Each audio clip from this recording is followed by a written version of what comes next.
जीवन में कोई भी बाधा आने पर गुरु की दया पूर्ण रूप से विदित होती है। अनेक अवसरों पर शिष्य के आत्मिक विकास की बाधा को दूर करने के लिए गुरु उसके कर्मों को अपने ऊपर अंतरित कर लेते हैं और इस प्रकार उसके वह कर्म फल नष्ट कर देते हैं। गुरु का अपने भक्तों के लिए व्यवहार तो इस प्रकार का है जैसे किसी विशाल बाधा को पार करने के लिए अभिभावक अपने छोटे बालक को अपने कंधों पर बिठा लेते हैं। ऐसा महान गुरु का हम किन शब्दों में धन्यवाद कर सकते हैं। हम तो अति साधारण मानव हैं जो उनकी दया, कृपा और स्नेहाशीष के बदले में केवल थोड़ी सी श्रद्धा सहित आदर भाव अर्पण कर सकते हैं और उनके आदेशों का पालन करने का प्रयास कर सकते हैं। तो भी कई अवसरों पर ऐसी परिस्थितियां आ जाती हैं जब हम अपने गुरु से अप्रसन्न हो जाते हैं, परंतु गुरु तो गुरु है और हम साधारण नश्वर, उनके लिए हमारी उन्नति ही सर्वाधिक महत्वपूर्ण है और इस कारण वह अपने शिष्यों की मानसिक परिस्थिति को अनुकूल करने में कोई चूक नहीं करते।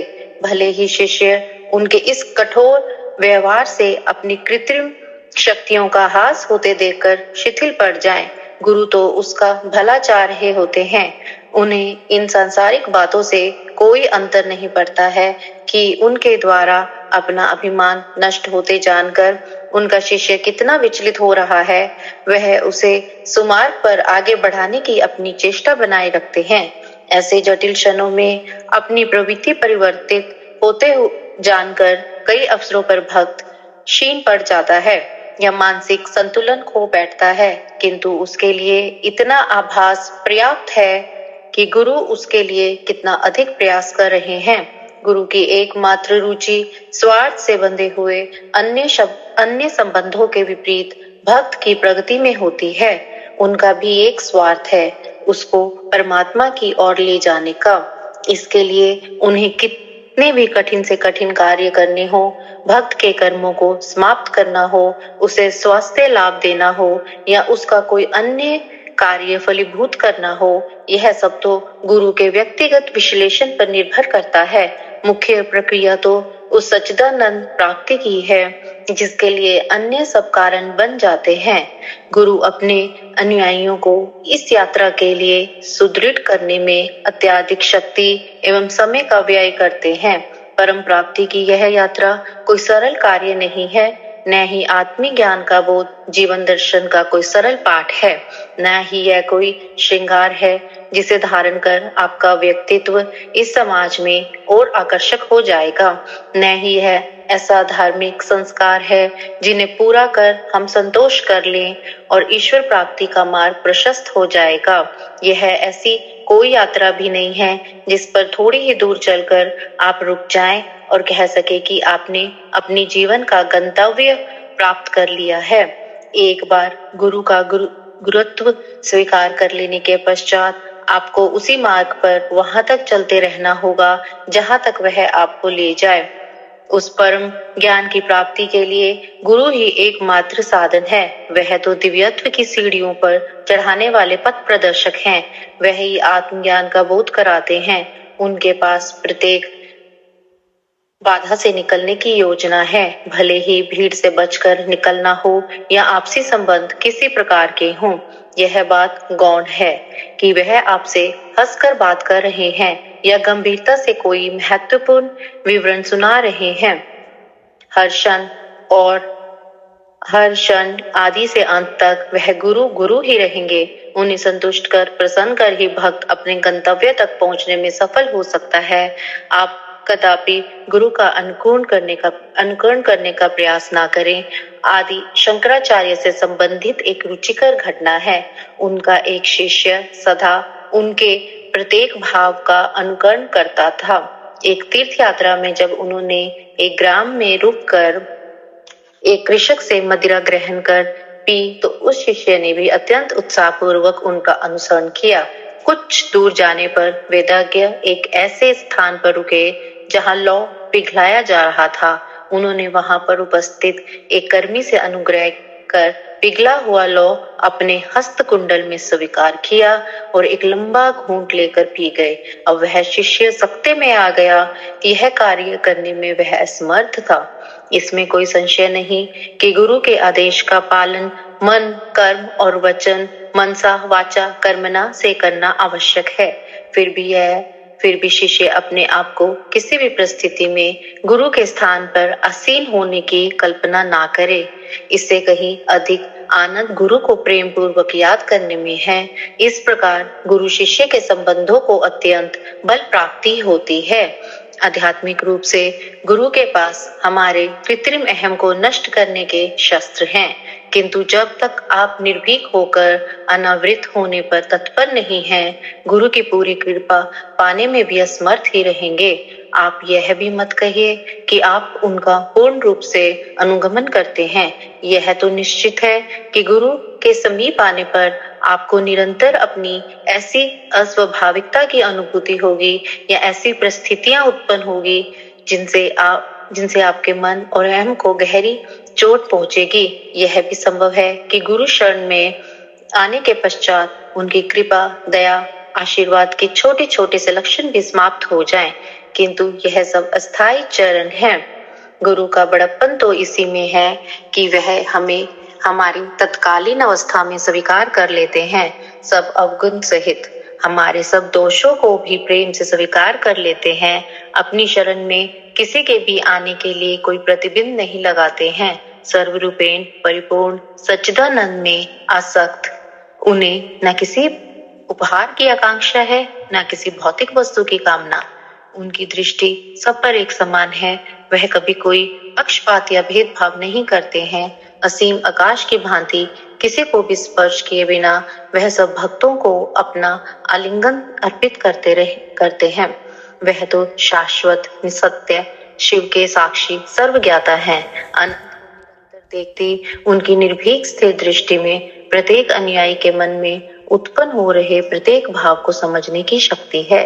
गुरु सर्वोच्च है, उनकी समानता करना असंभव है। उनकी भव्यता, उनकी महिमा तो स्वर्ग लोक में निवास करने वाले देवी देवताओं से भी उच्च है। सूर्य, चंद्रमा, समस्त नक्षत्र और तारे तो उनके आवरण पर पड़ी हुई धूल के कणों की पपड़ी के समान है। पवित्र त्रिमूर्ति, असंख्य देवी देवता और ब्रह्मांड की समस्त शक्तियां सब नतमस्तक हो उनका चरण स्पर्श करते हुए उनके प्रत्येक आदेश का पालन करने को सदा तत्पर हैं।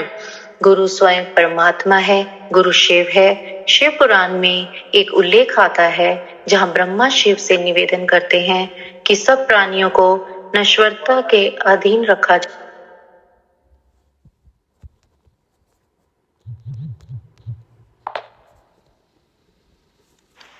परंतु शिव इसे अस्वीकार करते हुए कहते हैं कि जीवन मृत्यु के इस चक्र से प्राणियों को मुक्त रखने के लिए वह स्वयं अवतरित होंगे। क्या इसी कारण आदरणीय गुरु जी हमारे बीच में आए? कितना आनंद है गुरु जी की चरण धूलि में। गुरु करुणा तुम और मुझ पर ही बनी रहे। उनकी कृपा वर्षा हम ना समझो पर रहे। उनकी ऊर्जा से प्रभारित हों, हम उनके चरणों में सदैव बसे। गुरुजी कृत देवालय दूर राजधानी के कोलाहल से दूर एक स्थान है जहां पर लोगों की आत्माएं पुनः प्रसारित हो सकती हैं और उनके हृदय वहां के सौंदर्य में डूब जाते हैं। यहाँ पर वायु स्वच्छ है, धूप हरी है और आंखें चमकते हुए श्वेत संगमरमर भवन के ऊपर काली चट्टान से बने हुए विशाल लिंग से साक्षात्कार करती हैं। लिंग संदेश देता है कि यह स्थान शिव का आसन है। गगन की ओर उभरता हुआ लिंग शिव धर्म, साधु भाव और एक नई धार्मिक चेतना की घोषणा करता है। प्रवेश करते ही ज्ञान एवं प्रतिभा के धनी गणेश की लघु मूर्ति आगंतुक का स्वागत करती है। इसके थोड़ा आगे बाहर उद्यान में एक अति सुंदर युवा शिव की प्रतिमा स्थापित है। कपूर गौरम करुणावंतरम संसार सारम भुजगेंद्रहारम सदा वसंतम हृदय विंदे भवम भवानी सहितम नमामि। उनके विशाल करुणा से पूरित सुंदर नयन खुले हुए हैं, मुख अर्ध मुस्कान से आनंदित है और एक हस्त आशीष देने के लिए उठा हुआ है। वह एक अति विशाल कमल पुष्प पर विराजमान है और उनके सिर के ऊपर शेषनाग की छत्र छाया है। अंदर मंदिर में पीतल निर्मित महेश्वर इसी मुद्रा में विराजमान है। उल्लेखनीय है कि महायोगी शिव तपस्या नहीं कर रहे हैं, ऐसा प्रतीत होता है मानो अभी तपस्या समाप्त कर वह एक पैर नीचे कर अपने भक्तों की समस्याओं का समाधान करने के लिए तत्पर हैं। मुख्य कक्ष में ओम नमः शिवाय सामने दीवार पर अलंकृत है। यह शिव और गुरुजी दोनों एक ही हैं का अपने उन भक्तों को आशीर्वाद का अविनाशी वचन है जिन्हें उन पर श्रद्धा और विश्वास है। असंभव लिंग निर्माण। यह गूढ़ तथ्य है कि यह स्थान वास्तव में त्रिकालदर्शी शंकर महादेव का ही है। निर्माण काल के समय हुई विलक्षण घटनाओं से निर्माण से संबंधित और जो वहां पर सदा जाते रहते हैं उन महानुभावों के अनुभवों से स्पष्ट हो जाती है। मंदिर निर्माण के समय कार्य में अनेक बाधाएं आईं और प्रत्येक अवसर पर चमत्कारिक रूप से वह दूर भी हो गई। यह गुरुजी के निजी हस्तक्षेप के कारण ही संभव हुआ। निर्माण प्रारंभ होने से पूर्व इस भूमिखंड पर अनेक झाड़ियां, वृक्ष और विशाल शिलाखंड और पत्थर थे जिन्हें साफ करना और हटाना आवश्यक था, परंतु हर झाड़ी और पत्थर के नीचे सर्प था। एक को हटाने पर और प्रकट हो जाते थे। यह देखकर वहां पर कार्य करने वाले कर्मी भाग गए। अडिग निर्माण प्रभारी रघुवीर नामक एक सिख भक्त संयोग से जिनकी दृष्टि अति क्षीण थी, गुरुजी पर विश्वास रखने वाले श्रद्धालुओं के लिए एक और प्रसंग ने और कर्मी बुलाए, किंतु इतने सांपों को देखकर वह भी भाग गए। अंततः रघुवीर ने गुरुजी को इस समस्या से अवगत कराया। गुरुजी ने मुस्कुराकर रघुवीर को निर्देश दिया कि वह और कर्मी किराए पर लाए और आश्वासन दिया कि यह समस्या पूर्ण नहीं होगी, और ऐसा ही हुआ। अगली बार जब वह कर्मी का आए तो उस खंड में एक भी सर्प नहीं था। मंदिर का निर्माण कार्य वर्षा ऋतु में प्रारंभ हुआ था। हर बार जब कंक्रीट डाला जाता तो वर्षा रुक जाती थी। निर्माण कार्य में लगे हुए लोगों को शीघ्र ही विश्वास हो गया कि यह संयोग नहीं है। गुरुजी स्वयं कहा करते थे कि घटनाएं चयन से होती हैं, देव योग से नहीं। गुरुजी का आदेश था कि मंदिर का गुंबद लिंग की आकृति में होगा। यह तभी संभव था जब उसको ठोस आधार दिया जाता, परंतु गुरुजी इसके विरुद्ध थे। वास्तविक का मानना था कि यह अव्यवहारिक है और उन्होंने इसका भरपूर विरोध किया। तथापि निर्माण गुरुजी के आदेशानुसार प्रारंभ हुआ। अब दिल्ली में एक ही राजगीर था जो यह कार्य करने में सक्षम था, परंतु उसे ढूंढना सरल नहीं था। रघुवीर ने उसको कैसे खोज निकाला, वह स्वयं में एक सत्संग है। निर्माण करते हुए लिंग का निचला भाग बिना समस्या के बन गया, किंतु ऊपरी भाग में दरारें आ गई। रघुवीर को इस समस्या से अवगत किया गया। उन्होंने ठेकेदारों को पुनः निर्माण करने को कहा, किंतु फल वही रहा। अब समस्या निदान हेतु गुरुजी के समक्ष रखी गई तो उन्होंने उत्तर दिया कि उनको पुनः प्रयत्न करने को कहो, इस बार वह उसको आधार देंगे। फलस्वरूप कार्य तीसरी बार पुनः प्रारंभ हुआ और किया गया, और इस बार ऊपरी वृत्ताकार भाग बिना किसी कठिनाई के, बिना किसी दरार या रुकावट के पूर्ण हो गया। गुरुजी द्वारा दिए गए आधार से दोष समाप्त हो पाया। उसे आवश्यक शक्ति प्राप्त हुई और लिंग निर्माण संभव हुआ।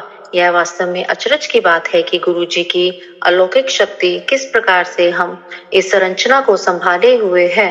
निर्माण के समय शिवलिंग में हल्के भार और हल्के रंग की टाइल लगाई गई थी। बाद में इनको काली ग्रेनाइट से अंतरित कर दिया गया। तत्पश्चात लिंग के मध्य में एक भारी भरकम फानूस शैंडलियर भी टांग दिया गया था। इस प्रकार न केवल एक असंभव रचना हुई, उस पर वजन भी डाल दिया गया।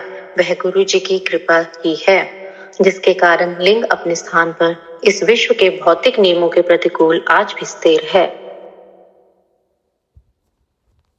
जय गुरु जी, शुक्राना गुरु जी। संगत जी, आज दिव्य आज्ञा का तीसरा दिन था।